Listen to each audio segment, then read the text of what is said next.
Hi అండి, అందరికీ నమస్తే.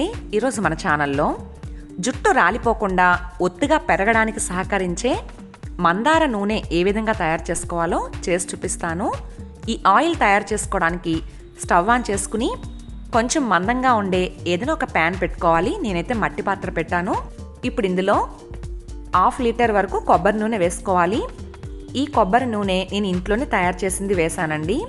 మీ దగ్గర ఇలా ఇంట్లో చేసింది లేకపోతే బయట కొనేటప్పుడు కెమికల్ ఫ్రీ ఆయిల్ని తీసుకోండి. అప్పుడే మంచి రిజల్ట్ ఉంటుంది. ఇప్పుడు మంటను సిమ్లో పెట్టుకుని ఆయిల్ని వేడి చేసుకోవాలి. ఇది వేడయ్యేలోపు మిగిలిన ప్రాసెస్ చూద్దాం. 10 నుంచి 15 వరకు నాటు మందార పువ్వులు తీసుకుని వీటికున్న కాడల్ని తుంచి రేకల్ని సెపరేట్ చేసి ఒక ప్లేట్లో వేసుకోవాలి. ఈ ఆయిల్ తయారు చేసుకోవడానికి హైబ్రిడ్ మందారాలు వాడకూడదు, నాటు మందారం మాత్రమే తీసుకోండి.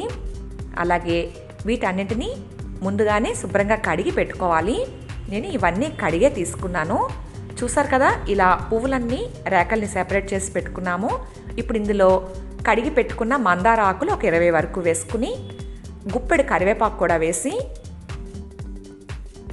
వీటన్నింటినీ కాగుతూ ఉన్న కొబ్బరి నూనెలో వేసి 2 టేబుల్ స్పూన్లు మెంతులు వేసుకోవాలి. మెంతులు వేయడం వల్ల చలువ చేస్తుంది, డాండ్రఫ్ లాంటి సమస్యల్ని అరికడుతుంది. ఇప్పుడు గరిటతో ఒకసారి కలుపుకుని లో ఫ్లేమ్లో ఇవన్నీ క్రిస్పీగా అయ్యేంత వరకు మరగపెట్టాలి. ఈ ఆకులు పువ్వుల్లో ఉండే సారమంతా ఆయిల్లోకి రావాలి అంటే ఆయిల్ మరిగించేటప్పుడు మంటను హైలో కానీ మీడియం హీట్లో కానీ పెట్టకూడదు.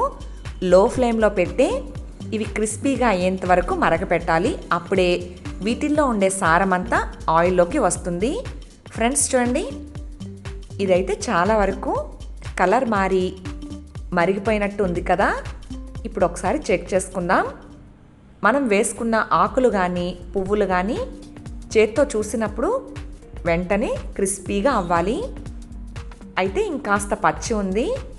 నేను ఇంకొక 5 నిమిషాల పాటు వీటిని మరగపెడుతున్నాను. 5 మినిట్స్ తర్వాత ఒకసారి మళ్ళీ చెక్ చేసుకుంటే ఇలా క్రిస్పీగా ఉండాలి.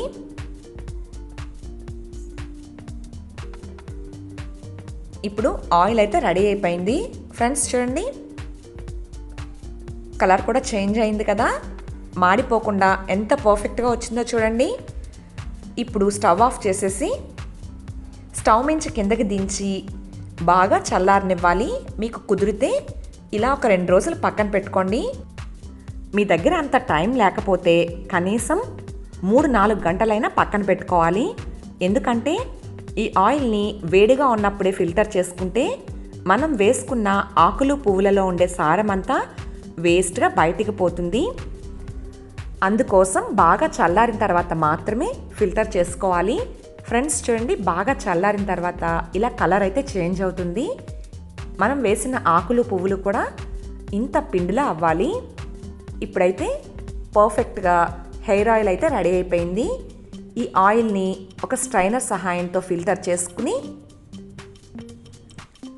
కాసేపు పక్కన పెట్టుకోవాలి. ఎందుకంటే వడకట్టిన తర్వాత పైన ఉండే పువ్వులు ఆకుల్లో ఇంకా ఎక్స్ట్రా ఆయిల్ ఏమైనా ఉంటే వేస్ట్గా బయటికి పోకుండా కింద గిన్నెలోకి వచ్చేస్తుంది.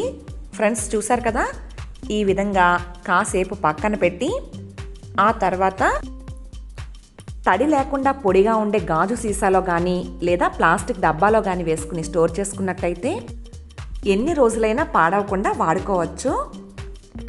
ఫ్రెండ్స్, మనం తయారు చేసుకున్న ఈ మందార నూనె రోజు విడిచి రోజు తలకి రాసుకున్నట్టయితే జుట్టు రాలే సమస్యలు తగ్గి ఒత్తుగా పెరగడానికి సహాయపడుతుంది. డే బై డే కుదరకపోతే కనీసం వారంలో 2 సార్లైనా అప్లై చేసుకోవాలి. అప్పుడే రిజల్ట్ బాగుంటుంది. ఈ ఆయిల్ని జుట్టుకు అప్లై చేసేటప్పుడు ముందు పైనున్న మాడు భాగానికి బాగా మసాజ్ చేసి తర్వాత జుట్టు చివరి వరకు రాసుకోవాలి. అప్పుడే చివరినున్న పగుళ్ళు తగ్గి కుదుళ్ళు బలంగా తయారై జుట్టు ఇలా ఒత్తుగా పొడవుగా తయారవుతుంది. ఫ్రెండ్స్ చూసారు కదా, జుట్టు రాలిపోకుండా ఒత్తుగా పొడవుగా పెరగడానికి సహాయపడే మందార నూనె ఏ విధంగా తయారు చేసుకోవాలో. ఐ హోప్ ఈ వీడియో మీ అందరికీ నచ్చింది అనుకుంటున్నాను. Thanks for watching. Please like, share, comment and subscribe to my channel.